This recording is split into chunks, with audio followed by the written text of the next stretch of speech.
அம்மா அம்மா தட்டுல சோறு போடுங்கம்மா. அம்மா அம்மா ஏம்மா பசியோட இருக்கிற உன் புள்ளிக்கு ருசியா என்னது கொஞ்சம் சோறு போடுறியா?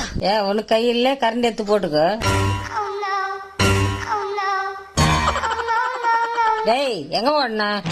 சாப்பிட்டதுக்கு அப்புறம்லாம் எங்க ஓடக்கூடாது. ரொம்ப திமிராயிடுச்சு தாய் உனக்கு.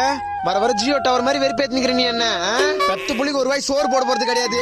ஐயோ எப்படி பேசுறான் பாரு. உட்கார போட்டுன்னு வரேன். என்ன குழம்பு இன்னைக்கு? மீன் குழம்புடா. மீன்? அடாடாடாடா, மீன் குழம்பு இன்னும் அருமையா இருக்கு. நிம்டா துஸ்தெல்மே இந்த குழம்பு வச்சது எங்க மம்மி. ஏமா எனக்கு மீன் குழம்பு பிடிக்கும்ன்ற ஒரே காரணத்துக்காக ஒரு வாரத்துக்கு ஒரு முறை எப்படியாவது மீன் குழம்பு வச்சிடல நீ. டேய் மூதேவி, இதே ஒரு வாரத்துக்கு முன்னாடி வச்சு மீன் குழம்பு தான்டா.